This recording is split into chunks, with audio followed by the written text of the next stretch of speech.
Du 13 mai au 24 mai 2025, ActuPeople.net était au Festival de Cannes. Dans la même période, votre chaîne YouTube atteignait les 200 000 abonnés.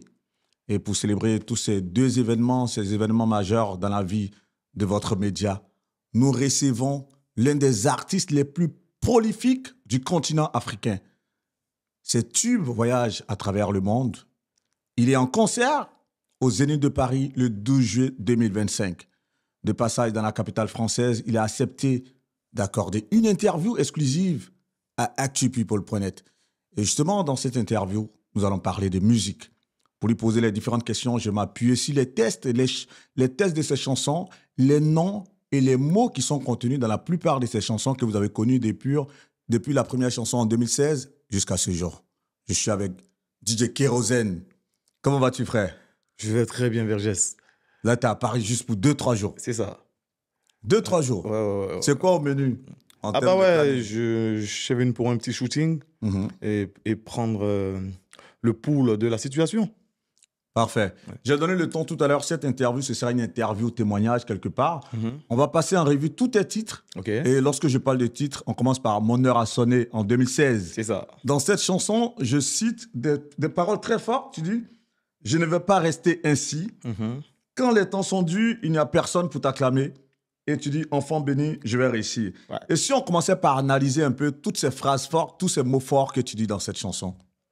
Alors, Guillaume, à l'accoutumée, on fait l'exode Afrique-Europe. Moi, je vivais en Suisse et je n'étais pas dans mon élément. Je décide de revenir au pays. Je claque tout et je rentre au pays. Parce que j'en avais marre entre griffes. Hein. Ça n'allait pas comme je voulais. Tu vois? Et il y a eu beaucoup de railleries. Il y a eu beaucoup de railleries et c'est par rapport à ces railleries que j'ai pu écrire cette chanson. J'ai été accompagné par Prométhée du groupe Révolution. Ouais. Et pour toi, en disant mon heure a sonné, c'était quoi? Tu pensais que l'heure avait vraiment sonné et que cette chanson allait être une détonation ou c'était quoi en gros? Cette chanson vient de mes tripes parce que j'en avais marre. Je voulais réussir ma vie. Tu vois? L'espoir faisant vivre la foi, j'ai proclamé sur ma vie. Ainsi mon heure sonna. Dieu par sa grâce. Amen. Et ça s'est pu arrêter. En 2017, tu viens avec le titre Le Temps. Ouais, Le Temps. Dans Le Temps, tu dis, l'argent ne fait pas le bonheur, mais depuis que j'en ai, je me sens beau. Ouais. Forcément, la question, elle est toute trouvée. C'est une métaphore. Oui, mais est-ce que l'argent, tu penses l'avoir assez suffisamment? Non, je me débrouille.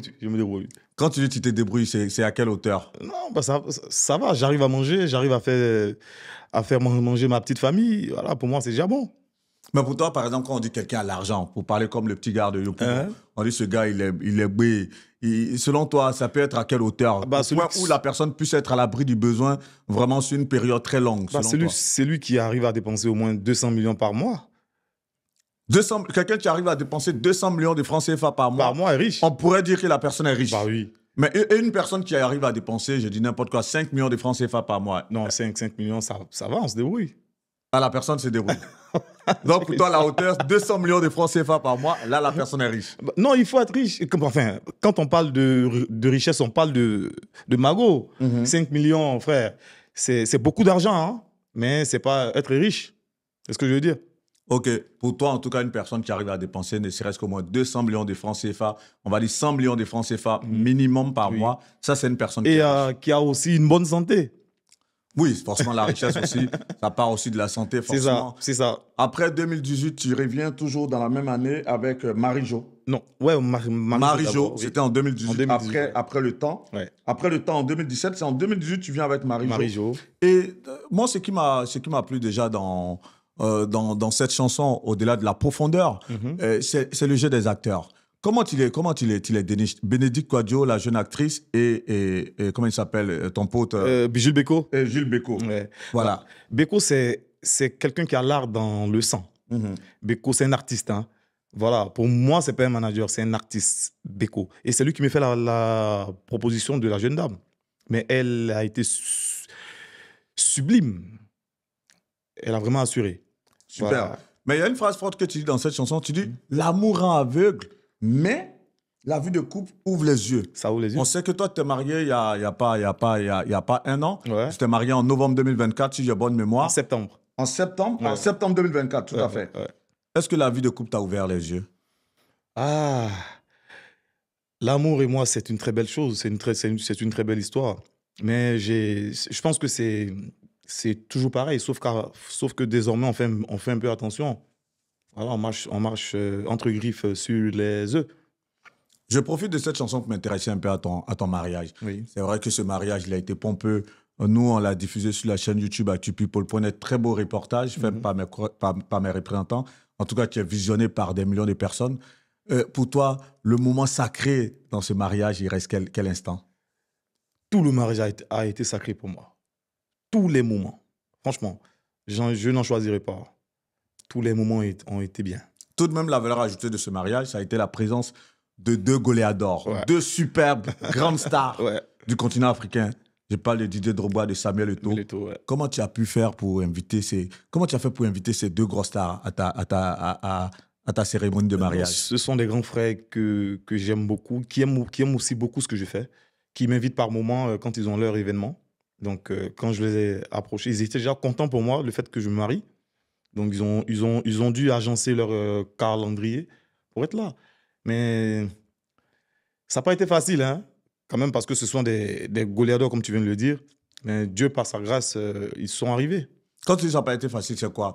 Par rapport à leur emploi du temps, c'était vraiment très chaud. C'était serré? C'était sérieux. Mais est-ce que, par exemple, est-ce que Drogba savait qu'il allait venir trouver Eto'o à ce mariage et vice-versa? Non.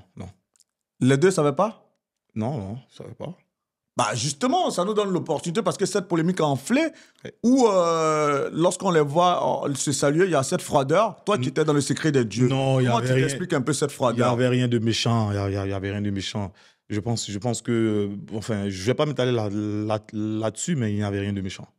C'était quoi l'effet de surprise de Drogba de voir Peut-être. Eto'o? C'était quoi? Peut-être, je dirais. Sinon, je ne pense pas qu'ils soient en guéguerre.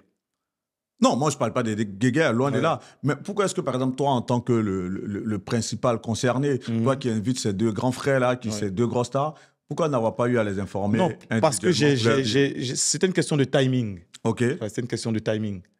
Voilà. Il y a eu beaucoup de choses en amont. Donc, je les ai informés, je pense, 2, 3 jours, 4 jours comme ça avant le mariage. Voilà. Ah ouais. Eux qui sont tes invités stars ont été informés à 2-3 jours de ton mariage. Non, ils savaient déjà. Je veux dire que je les ai invités depuis des lustres. Ok. Mais c'est à 2, 3 jours que j'ai pu maintenant envoyer tout ce qu'il fallait. Il y avait Confirmer. Il y avait quoi comme combat en interne qui faisait que tu étais aussi overbooké au point de ne pas de leur confirmer cet événement grandeur nature un mois Non, avant? ils savaient déjà. Ok. Je les ai informés depuis longtemps, Ok. comme je disais. Mais chacun d'eux avait son emploi du temps. Donc, j'étais en attente. Voilà, j'ai eu la confirmation peut-être 3, 4 jours avant. C'est ce que je veux dire. En tout cas, Marie-Jo nous sert d'intermédiaire de mariage. C'est quoi la plus belle qualité chez ton épouse? C'est laquelle? J'aime toucher ma femme. Quand on dit un aime tout, c'est quoi? Sa beauté, ça c'est un fait. C'est indéniable. Ses valeurs, c'est quoi? Qu'est-ce que tu aimes? C'est valeur, tout. J'aime tout. Voilà. C'est vrai que tu as déjà raconté comment est-ce que vous êtes connus. Je crois qu'elle était arrivée des États-Unis, elle avait pris part à un de tes clips, Ouais. Abidjan Puissance. Et Non, nous sommes connus aux États-Unis même. Voilà, vous êtes connus aux États-Unis. Ouais. Et après, elle est venue aussi participer à ton clip. Ouais. Et tu avais donné cette phrase magique. Comment est-ce que tu as eu à l'aborder là? Si tu peux la répéter, cette phrase, parce que j'avais suivi ça dans un entretien. Tu avais dit comment est-ce que tu l'as abordé? Tu avais prononcé une phrase. Et ça, j'avais vu ça dans un entretien que tu avais donné, mais je ne m'en rappelle plus. Est-ce que tu peux la réitérer là sur notre plateau? Je lui ai dit beaucoup de choses. Ok, les choses que tu as pu lui dire, peut-être que tu n'as pas dit sur d'autres plateaux. Vous êtes très très belle, mademoiselle. Elle m'a répondu que j'étais également beau. Ok. Et c'est ainsi que je commençais à la draguer. De manière frontale comme ça? Bah oui, je suis très frontal. Et quand tu lui dis qu'elle est belle et que tu dis vous êtes beau, tu lui dis quoi après? Tu lui dis bon, moi je pense que j'ai trouvé la femme de ma vie, ou bien tu lui dis bon, j'aimerais vraiment qu'on se fasse un date histoire de mieux se connaître, ou c'est quoi la suite? Non, tout s'est fait au feeling. Tout s'est fait au feeling. Je ne saurais vous expliquer. Hein. Voilà, tout s'est fait au feeling. Parfait. Ensuite, tu sors, ça dépend de toi, en 2018 toujours, où tu dis la vie n'est pas compliquée, il ne faut pas la compliquer. Selon toi, qu'est-ce qui serait aussi simple dans cette vie dans laquelle nous sommes? Qu'est-ce qui serait simple selon toi? Et il ne faut pas se prendre pour les fesses du pape. Quelle que soit son ascension, quelle que soit sa situation sociale, voilà. Tout peut aller à zéro comme... voilà, tout peut basculer à tout moment. Donc la vie n'est pas compliquée, il ne faut pas la compliquer. Soyons le plus simple possible. On vit mieux, ainsi. Et toi, tu essaies de faire preuve de ça, tu essaies d'en faire preuve dans ta vie de tous les jours. Oui, c'est ça, oui. Comment est-ce que tu te compliques pas la vie? C'est-à-dire que tu n'investis pas dans les choses qui n'en valent pas la peine, tu ne rentres pas dans des débats qui n'en valent pas la peine, ou bien comment est-ce que tu étais de te créer, en tout cas, cette sécurité mentale quelque part? Non, les investissements, je pense que ça dépend de... chacun a sa façon de voir la vie. Moi, je ne vais pas juger quelqu'un qui achète des vêtements hyper chers ou chacun fait ce qu'il veut. Mais je veux dire, dans l'approche humaine, je parle de l'approche humaine. Voilà, on doit être quand même un peu tranquille, quoi. Tu dis la vie n'est pas aussi compliquée, il ne faut pas la compliquer, c'est clair. Mais et pourtant, cette vie t'a joué par moments des tours. C'est ça. On se rappelle ce burn-out que tu avais connu il y a des années en arrière. C'est venu de quoi? Ah, c'est la fatigue, simplement. C'était pas un trop plein de réflexion, c'était que la fatigue parce que tu Ah non, étais un moi, peu trop demandé. je ne réfléchis pas trop. Oui, je vis au feeling. Je fais ce que je pense bon pour moi. Je pense être bon pour moi. J'aime pas les personnes toxiques. C'est ça, c'est ma façon de voir la vie. Quand tu n'aimes pas les personnes toxiques, à supposer que tu vis avec une femme qui soit là en train de râler tout le temps, est-ce que tu... Oh, elle part directement. Même si nous avons 1000 ans de mariage. Non, as besoin de ta paix j'ai intérieure? besoin de ma paix intérieure. Ma paix intérieure n'est pas discutable. Non. C'est non négociable, comme on Non dit. négociable. Parfait. Ouais. La victoire, c'est en 2018. Exactement. Aujourd'hui, j'ai triomphé.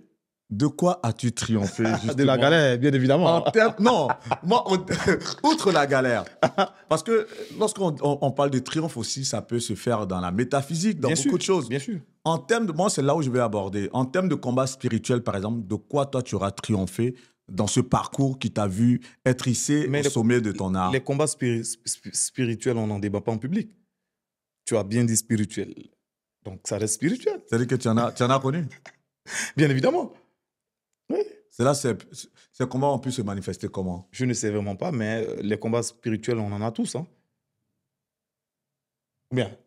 Oui, mais non, forcément, mais peut-être pas tout le monde. Tout le monde n'est pas amené. Il y a des personnes qui ne sont pas forcément, on va dire, attaquées spirituellement. Il y a des personnes qui n'ont pas ces combats en interne. Est-ce que toi, tu as eu à vivre ce genre de combat? Non, quand je parle de triomphe, quand je parle de triomphe, c'est-à-dire que je suis allé au-delà de mes attentes.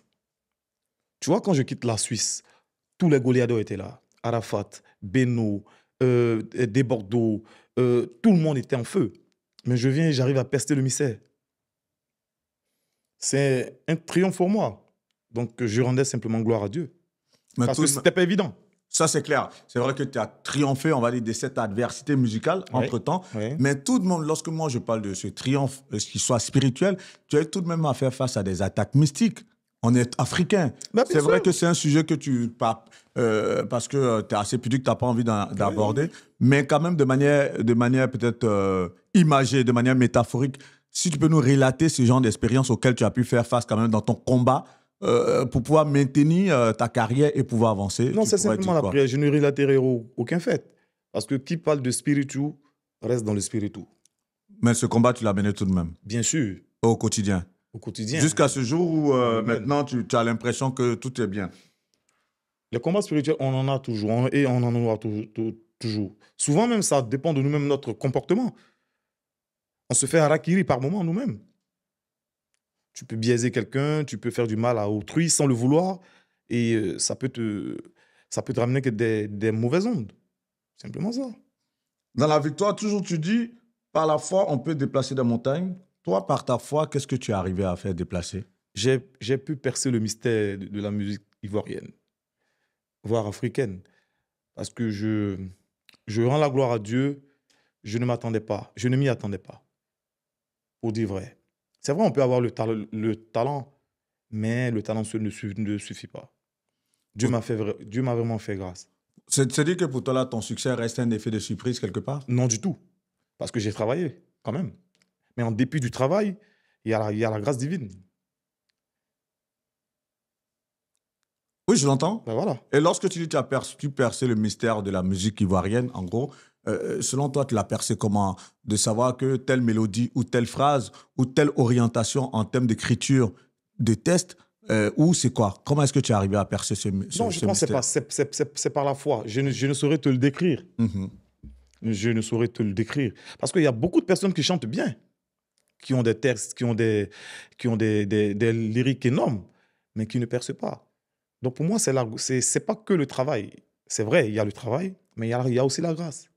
Il y a une faveur. Il y a une faveur divine, oui. Cette faveur imméritée qu'on appelle la grâce. Oui. Dans la même continuité, tu fais aussi un feat avec le groupe Bracket. Bracket. Est-ce que cette chanson t'a permis d'avoir une visibilité dans les pays anglophones, notamment par exemple le Nigeria? Je ne pense pas. Je ne pense pas, mais ça a été un apprentissage pour moi auprès de belles personnes. Mhm. Ouais, de belles personnes. J'oublie le nom, mais le groupe Bracket m'a beaucoup appris. Sur la gestion, sur comment faire, sur les spectacles, sur les scènes et tout. J'ai vraiment pas appris. J'ai vraiment appris, pardon. Ça reste une expérience assez enrichissante. Très enrichissante. Dans la même foulée, en 2018, toujours le 24 novembre 2018 notamment, tu fais ton premier Palais de la Culture. Ouais. Après seulement 7 singles à ton actif. J'imagine. Et justement, Mais Vergès, est-ce que... Oui. tout le monde avait peur. C'est ça, c'est la question que j'allais te poser. Est-ce que tu avais des appréhensions? Qu'est-ce que tu as pu entendre, par exemple, les remarques désobligeantes que tu as dû entendre, auxquelles tu as dû faire face lorsque tu as annoncé ce Palais de la Culture? Vergès, la peur est le début de la chute. N'aie jamais peur. Moi, tout mon entourage, j'avais peur. Mes frères, mes soeurs, mes proches collaborateurs, Emma Dobré, tout le monde. On me dit, calme-toi, attends un peu. Je leur ai dit, c'est le temps. Et moi, j'ai foi. Demandez aux organisateurs BK Production.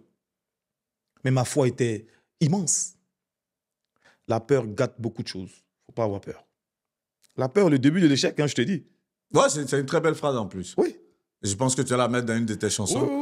La peur, ça va permettre à certaines personnes de s'extirper, en tout cas, de ce frein quelque part, qui peut nous empêcher d'aller de l'avant. Mais tout de même, c'est vrai que ça restait un défi assez majeur.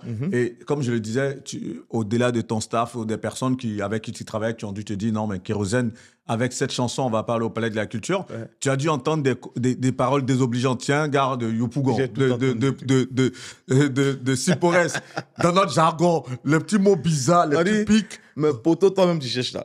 Hein? tu vas avoir ça. On dit, poteau, tu veux là, tu vas avoir ça. Je leur ai dit, j'assumerai ce poteau seul. Okay. Et la victoire sera à nous tous, s'il y en a une. Mais le poteau, je l'assumerai seul.